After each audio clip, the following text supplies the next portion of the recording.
అందరికీ నమస్కారం అండి. ఈరోజు మనం భమిడిపల్లి నరసింహమూర్తి గారు రచించిన బంగారు పంజరం అనే ఓ చక్కటి కథను విందాం. ఇక కథలోకి వెళ్దాం.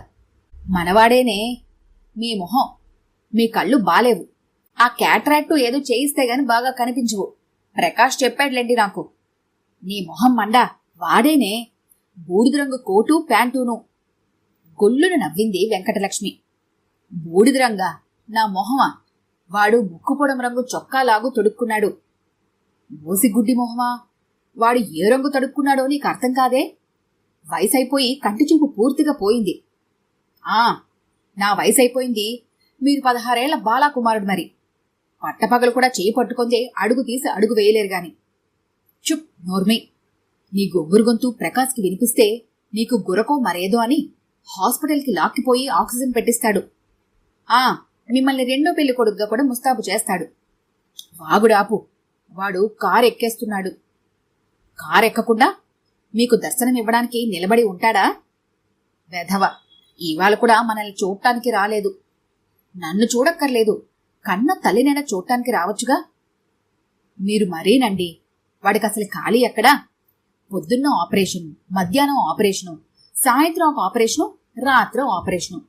వాడి హడావిడి తెలుసుండి మీరిలా వాడిని తప్పపట్టడం ఏంటండి? సర్లే, వాడిని వెనకేసుకురావడం ఒకటే తెలుసు నీకు. మీకు మాత్రం వాడు తక్కువేం చేశాడు?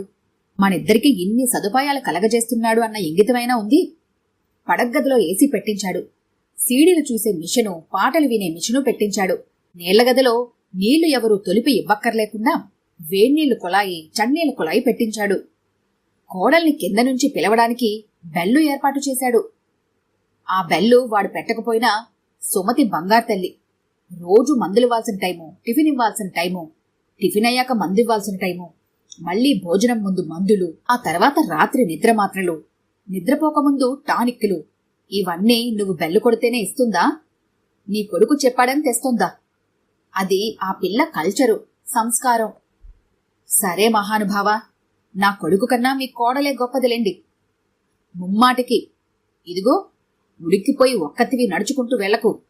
నువ్వెక్కడ పడిపోతావో అని నా భయం. నా చేయి పట్టుకో. మీరు లోపలికి రావటానికి చెయ్యాసరా కావాలని ఒప్పుకోవచ్చు కదా. లోపలికి పదండి. అంత వేగంగా పరిగెట్టకు. రైలు వెళ్ళిపోతుందా ఏంటి? సరే, నెమ్మదిగానే నడుస్తాను రండి. వెంకట్రావు, వెంకటలక్ష్మి బంగారు పంజరంలో ఉన్న ముసలి జంట. వృద్ధ కపోతాలు. కొడుకు FRCS. తల్లి తండ్రిని రోజుకోసారి పలకరించడానికి కూడా టైం దొరకదు. కాని వాళ్ల కోసం మేడ మీద సమస్త సదుపాయాలు ఏర్పాటు చేశాడు. భార్య రాణికి కూడా ప్రతి గంటకి వెళ్లి వాళ్ల అవసరాలు చూసుకోమని చెప్పాడు. రాణి కన్న కూతురులా అత్తమామలను చూసుకుంటుంది. కాని వెంకటలక్ష్మి, వెంకట్రావులు మాత్రం కొడుకుని చూడాలన్న తహతహతో ఉంటారు. వారంలో 3 రోజులో పొద్దున పూట ఓ 5-10 నిమిషాలు తల్లిదండ్రులకు మొహం చూపిస్తాడు. ఉన్న కాసేపు కూడా అమ్మ నాన్నలాగే ప్రేమాభిమానాలు ఒలికించడు. ఒక డాక్టర్ పేషెంట్ను చూడటానికి వచ్చినట్లు, ఈ మందులు వాడుతున్నారా? ఆ టానిక్ కంటిన్యూ చెయ్యు. అమ్మా, నువ్వు ఐ డ్రాప్స్ ప్రతి 4 గంటలకి వేసుకో. నాన్నా, మీరు బీపీ టాబ్లెట్ నెగ్లెక్ట్ చేయొద్దు అంటూ డాక్టర్లా హడావిడిగా వెళ్ళిపోతాడు. ఈ మధ్యలో సెల్ ఫోన్లు మోగడం, వాళ్లతో మాట్లాడటం, వచ్చేస్తున్నానంటూ పరిగెట్టడం, అది హడావిడి. కొడుకు వచ్చి వెళ్ళాక కొంతసేపు ఊరట. ఆ తర్వాత అయ్యో పాపం, వాడెంత అలసిపోతున్నాడో అని అనుకోవటం. కోడలతో, అమ్మా, వాడన్నం టైంకి తింటున్నాడా?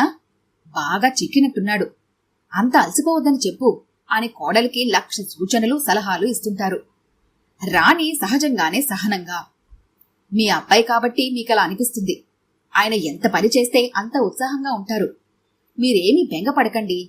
ఆయన హాస్పిటల్కి వెళ్ళినా గంటకి ఫోన్ చేసి మీ గురించి అడుగుతుంటారు. మనిషెక్కడున్నా మనసు మీ చుట్టూనే ఉంటుంది. కోడలు చెప్పే తియ్యటి కబుర్లు, చల్లటి కబుర్లు ఆ అమ్మాయి మింగించే మందుల కన్నా ఆరోగ్యంగా ఉంచుతాయి వాళ్ళిద్దరినీ. ఆత్రేయపురం నుంచి వాళ్ల చేను చేసే రైతుగారు తన మనవడికి ఒంట్లో బాగలేదని సిటీకి తీసుకొచ్చాడు. వస్తూనే ప్రకాష్ ఇల్లు వెతుక్కుంటూ వచ్చి అతని సాయం అడిగాడు. ప్రకాష్ డాక్టర్గా తనకున్న పరపతిని, పలుకుబడిని ఉపయోగించి వాళ్ళకి వైద్య సదుపాయాలు కలిగించాడు. దాదాపు 2 రోజులు పూర్తి సమయాన్ని ఆ కుర్రవాడి సేవకే వినియోగించాడు. హాస్పిటల్ నుంచి వచ్చాక 2 రోజులు అబ్జర్వేషన్ కోసం ఇంట్లోనే ఉంచుకొని వాడికి అన్ని మందులు తనే స్వయంగా ఇచ్చాడు. ఆ రైతు వెళ్తున్నప్పుడు వెంకట్రావు దగ్గర ప్రకాష్ని దేవుణ్ణి చేసి మెచ్చుకుంటూ అంత మంచి గొప్ప కొడుకుని కన్నందుకు ఆ దంపతులని అభినందించాడు.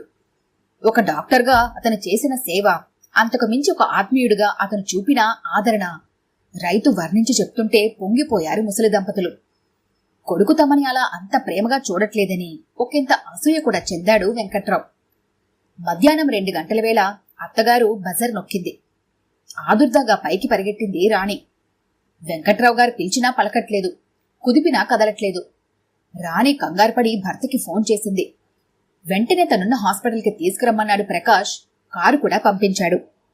2 రాత్రుళ్ళు 2 పగల్లో నిద్రాహారాలు మాని నాన్న దగ్గరే కూర్చున్నాడు. ఏవేవో సలైన్లు ఇంజెక్షన్లు కలిపి ఇప్పించాడు. 3వ రోజున తండ్రి కోలుకున్నాడు. ఇంటికి తీసుకొచ్చాక పెళ్ళానికి 1,00,000 ఇన్స్ట్రక్షన్స్ ఇచ్చాడు. రాణి భర్త చెప్పిన మందులు అక్షరాలా ఫాలో అవుతూ మామగారికి మందులు అందించడానికి ఫుల్ ప్లెజ్డ్గా నర్సులా మారింది. ఆ రోజు సాయంత్రం పక్క మార్చి కొత్త దుప్పటి పరుస్తుంటే దిండు గలేబులోంచి ఆయన వాడాల్సిన బీపీ టాబ్లెట్లు గల్లున రాలాయి. 5-6 రోజులుగా తనిచ్చిన టాబ్లెట్స్ అవి. రాణి షాక్ అయింది. ఇవి వేసుకోలేదా? అవునమ్మా, నేను వేసుకోలేదు. ఎందుకంటే మా వాడు, అదే నీ మొగుడు, పేరెంట్స్ కన్నా పేషెంట్స్ మీద ప్రేమ చూపిస్తాడు. మన రైతు మొన్న ఆత్రేయపురం నుంచి రాలేదు, ఆయన చెప్పాడు. అందుకే నేను వాడి ప్రేమ కోసం హాస్పిటల్లోనైనా నా ముందుంటాడు అని. రాణి ఇంకేం వినలేదు. 2 రోజులు రాత్రనక పగలనక వాడు నా దగ్గరే ఉన్నాడు తెలుసా? అది చాలమ్మా. వెంకట్రావు కోడలతో ఏదో చెప్పుకుపోతున్నాడు. అవును రాణి, నాది తప్పే కావచ్చు, కానీ వాళ్ళకి సమస్త భోగాలు ఏర్పాటు చేశాను. నువ్వు స్వయంగా వాళ్ళకి కావలసినవన్నీ ఏర్పాటు చేస్తున్నావు. ఇంకా వాళ్ళకి వద్దు. మీరు మిమ్మల్ని సేఫ్ సైడ్లోకి లాక్కోవద్దు. వాళ్ళు మీ హాస్పిటాలిటీ కాదు, మీ ప్రెజెన్స్ కోరుకుంటున్నారు. అవునండి, మీరు ఏసీ రూమ్ ఇచ్చారా, బాత్రూంలో గీజర్ ఇచ్చారా, స్టీరియో ఇచ్చారా, కలర్ టీవీ ఇచ్చారా అనేది కాదండి. They want your presence. మిమ్మల్ని వాళ్ళు చూడాలి, మీరు వాళ్ళకి కనిపించాలి, ఖండితంగా వాదించింది రాణి. ప్రకాష్ కళ్లల్లో నీళ్లు. రాణి, నేను చిన్నప్పుడు అమ్మా నాన్నతో ఉండాలని ఎంత ఏడ్చానో తెలుసా? 5వ క్లాస్ నుంచి హాస్టల్లో పడేశారు. 7వ క్లాస్ సైనిక్ స్కూల్లో చేర్పించారు. ఏడ్చాను.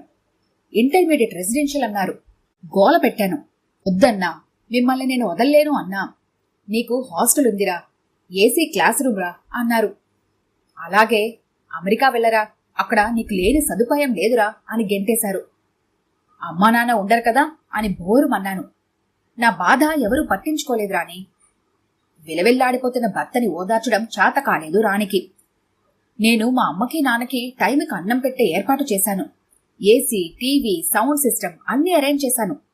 నా బాధ్యత నేను సక్రమంగా నిర్వర్తించాను. నేనేం లోటు చేస్తున్నాను చెప్పు రాణి. ఇంతకన్నా దగ్గరగా మెసలడం నాకు రావట్లేదు. నేనేం చేయను? అతని కళ్లల్లో నీళ్లు. రాణికి నోట మాట రావట్లేదు. అతని జుట్టు నిమురుతూ ఓదార్చింది. చివర్లో ఒక్క మాట అందో అనుకుందో కాని, మనకి పుట్టబోయే బిడ్డని మాత్రం డాక్టర్ గానో ఇంజనీర్ గానో చెయ్యొద్దండి. కడుపు తడుముకుంటూ అంది. ఈ కథ గంట మీకు నచ్చినట్లయితే లైక్ చేయండి, షేర్ చేయండి. మరిన్ని ఇంట్రెస్టింగ్ కథల కోసం మా ఛానల్ని తప్పకుండా సబ్స్క్రైబ్ చేసుకోండి.